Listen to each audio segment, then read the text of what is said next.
शुरू करते हैं हम चैप्टर में करें। In the last class we read about democracy and its key elements like, एक सेकंड, ये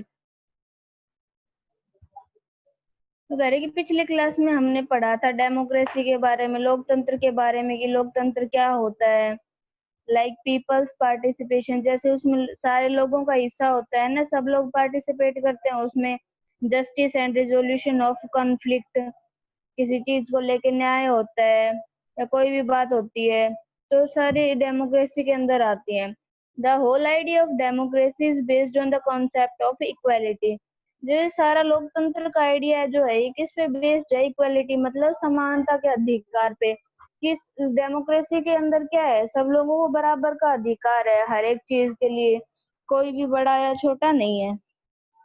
In this chapter, we will explore the concept of equality further. ये कह रहा है कि इस चैप्टर में हम आगे समानता के अधिकार के बारे में और भी पढ़ेंगे and try to understand its importance in a country, और देखेंगे कि किसी देश में इसकी क्या importance होती है।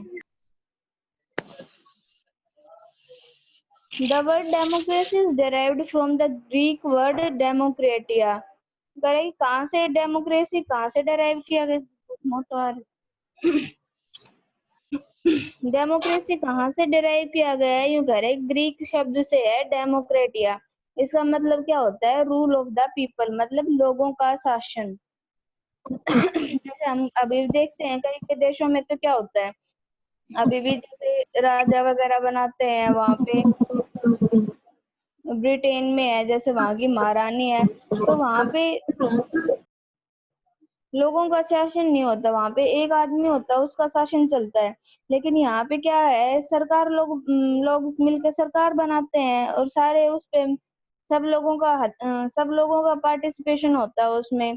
तो इसका मतलब है रूल ऑफ द पीपल, मतलब लोगों का शासन। It was found from demos which means people. Demo का क्या मतलब है? लोग। क्रेटोस का क्या मतलब है? रूल, मतलब लोगों का शासन। Hence, democracy is a rule of the people by their elected representatives under a free electoral system. तो कह रहे हैं कि इसका मतलब क्या होगा कि प्रजातंत्र जो लोकतंत्र है वो उसका क्या मतलब है कि लोगों का शासन होना, किसके द्वारा जो शासक चुनते हैं, जैसे हम सरकार बनाते हैं, जैसे एमएलए एमपी जितने भी होते हैं, हमारे प्रेसिडेंट होते हैं या फिर चीफ मिनिस्टर प्राइम मिनिस्टर, सबको इलेक्ट करते हैं लोग, तो सब लोग मिलके जिसको अपना रिप्रेजेंटेटिव बनाते हैं और वो क्या करता है, सरकार चलाता है। तो क्या हो गया? इनडायरेक्टली लोगों का शासन हो गया। हम देखो, अब हम जब जैसे हमें वोट देने का अधिकार है, जब हम वोट देंगे तो हमारे हक में होता है ना कि हम किसको वोट दें किसको नहीं दें।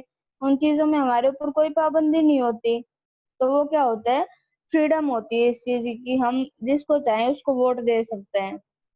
अब देखो आगे है फ्रीडम एंड डेमोक्रेसी, स्वतंत्रता और लोकतंत्र। Most countries of Asia and Africa which had been colonies of European powers.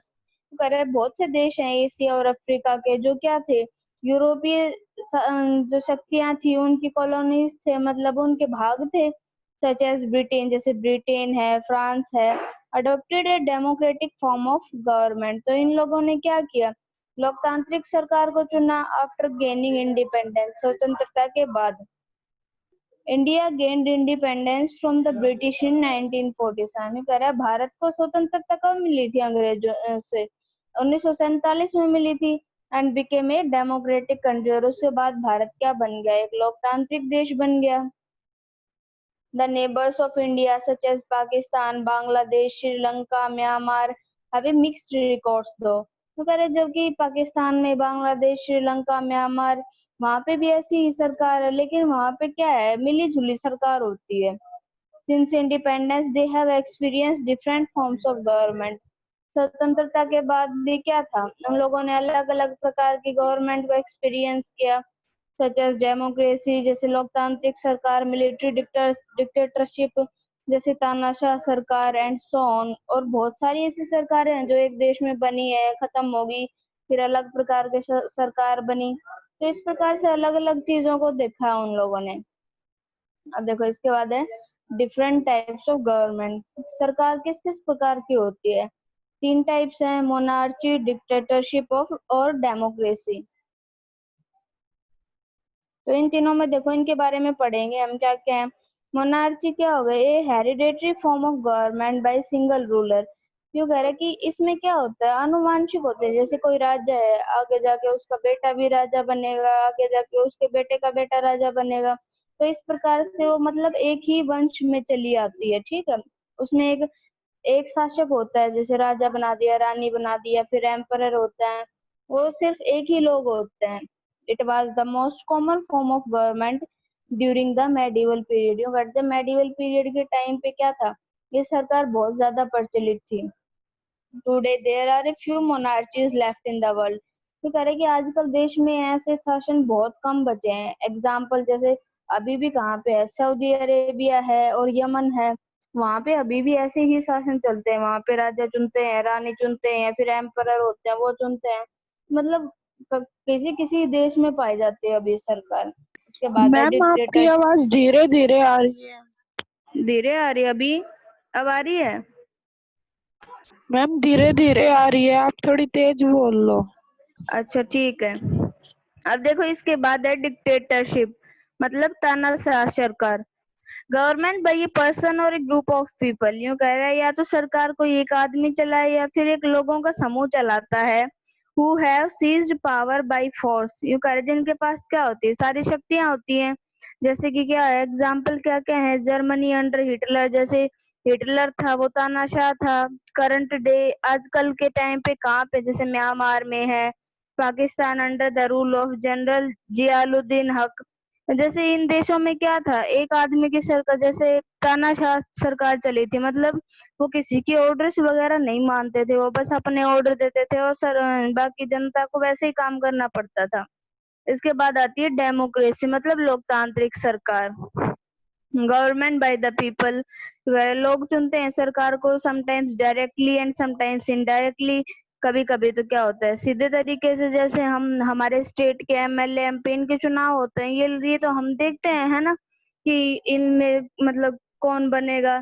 और फिर आगे देख ले, जैसे प्राइम मिनिस्टर बनते हैं, चीफ मिनिस्टर बनते हैं, उसमें हम सिलेक्ट नहीं करते ना, उसमें जो एमएलए और एमपी बनते हैं वो सिलेक्ट करते हैं उनको। तो उसमें क्या हो गया, हमारा इनडायरेक्ट पार्टिसिपेशन होगा। जबकि जिसको हम वोट देते हैं वो क्या होता है, वो डायरेक्ट वोट होते हैं।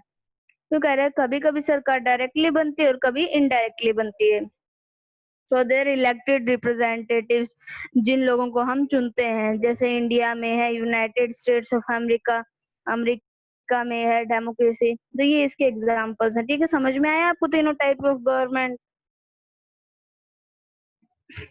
हेलो, समझ में आया या नहीं, ये तो बताओ। मैम आ गया। आ गया? हाँ तो बताया करो कि समझ में आ रहा है या नहीं। देखो, इसके बाद आता है the well known definition of democracy given by Abraham Lincoln. Abraham Lincoln ने इसकी क्या डेफिनेशन दी थी? क्या, democracy is the government of the people by the people and for the people. लोकतंत्र क्या है? एक सरकार है जिसे लोगों ने चुनी है, लोगों के द्वारा और लोगों के लिए चुनी गई है। ठीक है, मतलब हम लोग ही चुनते हैं, हमारे लिए चुनते हैं।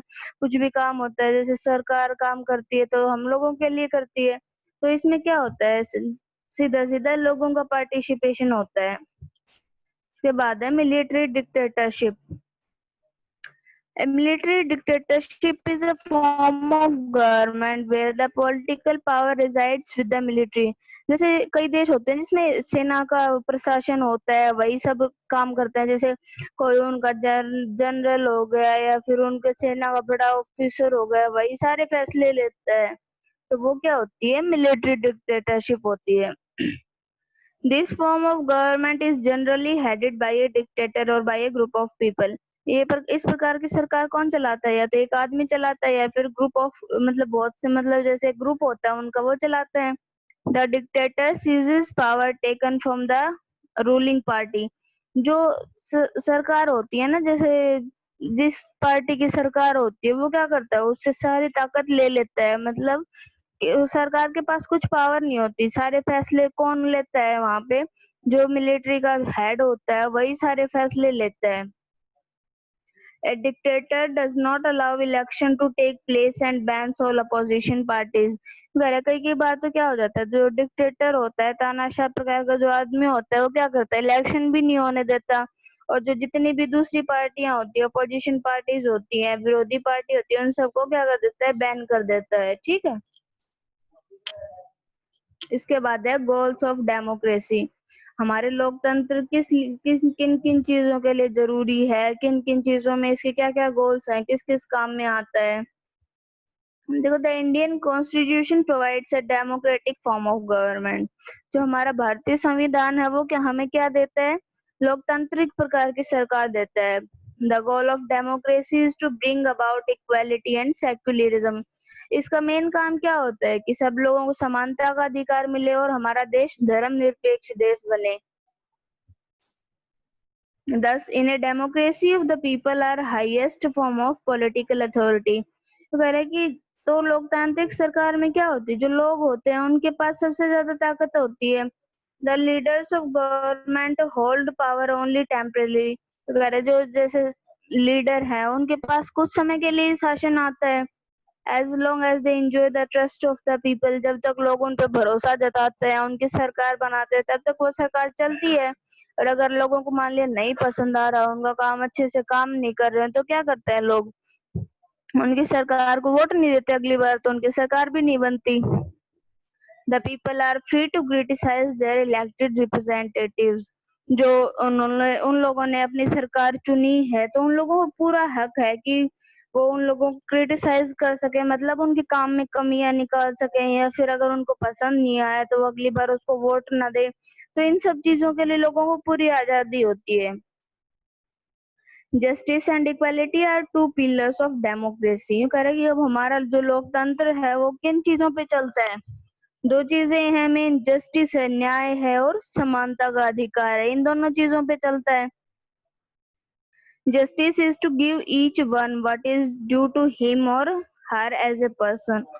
न्याय क्या होता है, हम किसी भी इंसान को जो उसका है या फिर उसकी वजह से है उसको वो मिल जाए, वो क्या होता है, न्याय होता है। जैसे किसी के साथ मान लिया कोई भी अन्याय हो रहा हो, हमारी सरकार का क्या, जैसे कोर्ट होता है या फिर कुछ भी होता है, उन सब चीजों के द्वारा वो न्याय लेने की कोशिश करता है। In a democracy every citizen has certain basic rights. जो कह रहा है कि लोकतांत्रिक सरकार में क्या होता है, हर एक जो नागरिक होता है उसके कुछ अधिकार होते हैं, as they are guaranteed by the constitution of the country. जो क्या है हमारे देश के संविधान में भी लिखे हुए हैं। These rights cannot be taken away by the state। यूं कह रहे जो कोई राज्य है ना, उनसे इनको ये अधिकार छीन नहीं सकता कोई भी राज्य। हमारे संविधान है वो सब जगह लागू है, पूरे देश में लागू है, तो किसी भी लोगों के अधिकारों को कोई नहीं छीन सकता। In a democracy, there are several laws to limit the unlimited power of government। यूं कह रहे कि लोकतंत्र में क्या है, बहुत सी कानून बनाए हैं। किसके लिए, जो जैसे सरकार क्या क्या कानून बनाती है, या फिर कोई किसी के अधिकारों का हनन कर रहा है, किसी को कोई चीज में पूरा अधिकार नहीं मिल रहा, तो इन सब चीजों के लिए बहुत से कानून बनाए गए हैं। To maintain order and protect the rights of citizen. ताकि लोगों के अधिकारों को सुरक्षित रखा जा सके। All citizens are equal in the eyes of the law. कानून की नजर में क्या है, सारे नागरिक बराबर हैं। No one is above the law. कानून से ऊपर कोई नहीं है। नॉट इवन ए किंग और एन इलेक्टेड प्रेसिडेंट। चाहे वो हमारे देश का राजा हो या फिर हमने कोई सरकार बनाई हो, जैसे उसका प्राइम मिनिस्टर हो या फिर कोई भी हो। तो डेमोक्रेसी में पूरी स्वतंत्रता होती है कि अगर कोई भी कुछ भी गलत काम करता है तो उसको सजा मिलती है, चाहे वो हमारे देश का प्राइम मिनिस्टर हो, चाहे प्रेसिडेंट हो, कोई भी हो। जबकि जो डिक्टेटरशिप वाली गवर्नमेंट होती है ना, उनमें उन लोगों को कोई सजा नहीं देता, वो लोग बहुत फ्री होते हैं, क्योंकि सरकार वही चलाते हैं, किसी के ऑर्डर्स तो फॉलो नहीं करते, तो वहां पे अच्छे से लाज भी नहीं चल पाते। इसके बाद है व्हाट इज इक्वालिटी। इक्वालिटी का मतलब होता है समानता, ठीक है। किसी भी चीज में जैसे हम कोई काम कर रहे हैं, कोई दूसरा वो काम करना चाहता है, तो ऐसा नहीं है कि हम बस वो काम कर सकते हैं, वो काम करने की सबको इजाजत होती है। The constitution of India states that all Indians are equal. हमारा संविधान के अनुसार जो समानता का अधिकार है, वो क्या कहते हैं कि जितने भी भारतीय हैं सब बराबर हैं। Equality among people literally means a process where the gap and the difference between two people is minimized. Equality का मतलब क्या है कि जो लोगों के बीच का अंतर है ना वो कम हो जाए। जैसे दो लोग हैं, उन लोगों के बीच का अंतर खत्म हो जाए तो उसको क्या कहते हैं हम? समानता का अधिकार कहते हैं। एक सेकंड।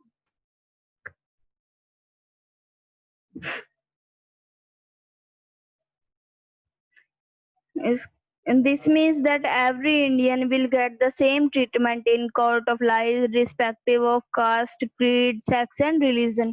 तो कह रहा है कि इसका क्या मतलब है कि हर एक इंसान है उसको बराबर का व्यवहार मिलेगा। जैसे हम कोई न्याय के लिए कोर्ट में जाते हैं तो उसको उसकी जाति के आधार पर, उसके लिंग के आधार पर, उसके धर्म के आधार पर, या फिर उसकी मतलब वो किस प्रकार का है, उसकी जाति क्या है, इन सब चीजों के आधार पर उसमें भेदभाव नहीं किया जाएगा। There are three factors though which equality can be measured in any society. यूँ कह रहे हैं कि 3 फैक्टर्स हैं जिसके आधार पर हम देख सकते हैं कि इक्वालिटी समानता है या नहीं है। सबसे पहले तो आता है पॉलिटिकल इक्वालिटी।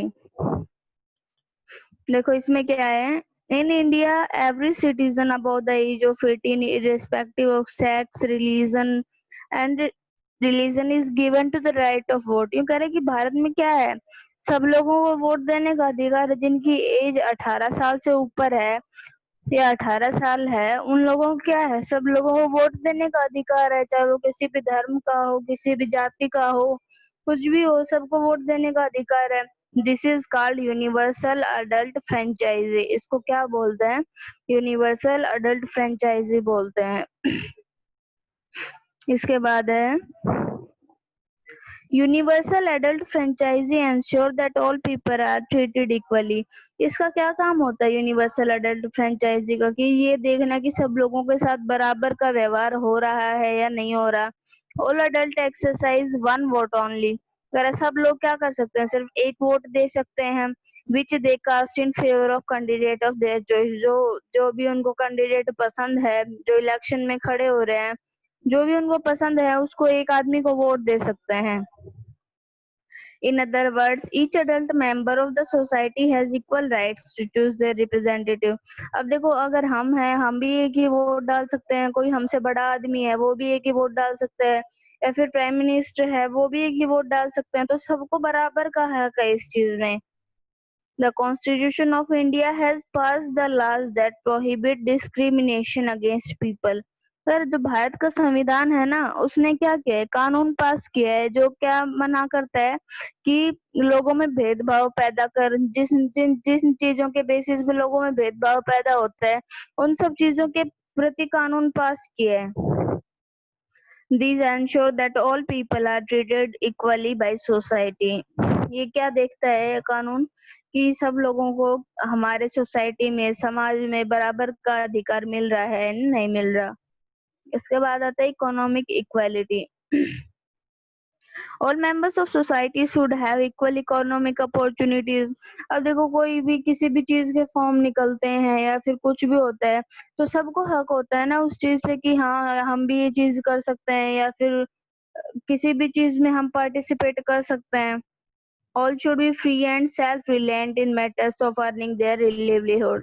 तो क्या सब लोगों को आजादी होती है इस चीज की कि उन्होंने अपना जैसे कमाई किस तरीके से करनी है, किस फील्ड में जॉब लेनी है, क्या करना है, तो उन सब लोगों को इस चीज की आजादी होती है। Economic democracy also means absence of all exploitation।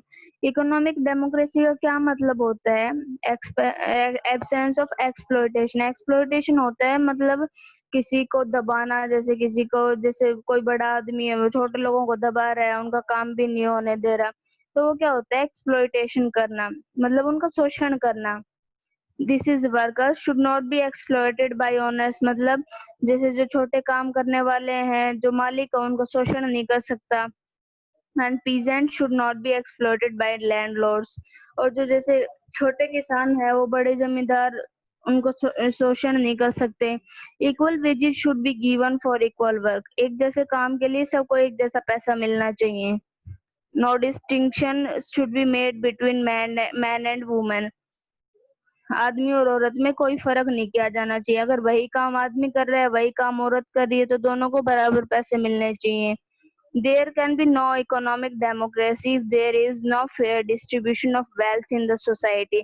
ये कह रहे कि हमारे जो इकोनॉमिक डेमोक्रेसी है वो अच्छी नहीं होगी। कब तक अच्छी नहीं होगी? अगर हमारे समाज में जो जैसे हमारी जो इकोनॉमिक ग्रोथ है वो अच्छे से नहीं होगी, सब सोसाइटी में नहीं होगी। जैसे मान लिया गरीब है, उनको तो कुछ मिल ही नहीं रहा, और जो अमीर है वो सब कुछ कमा रहे हैं। तो अगर गरीबों को भी मिले, अमीरों को भी मिले, तो सब लोगों की बराबर से ग्रोथ होती है। तो इसी प्रकार क्या है, देश उन्नति करता है। If wealth is considered in the hands of a few, there can be no economic justice। अगर हम सारा पैसा थोड़े से लोगों के हाथ में आ जाए, तो क्या है, कोई ये इकोनॉमिक जस्टिस तो नहीं हुआ, क्योंकि बाकी लोग फिर बैठे रहे, उनको क्या है, उनको तो फिर नहीं मिलेगा कुछ भी। समझ में आया यहाँ तक आपको? हेलो,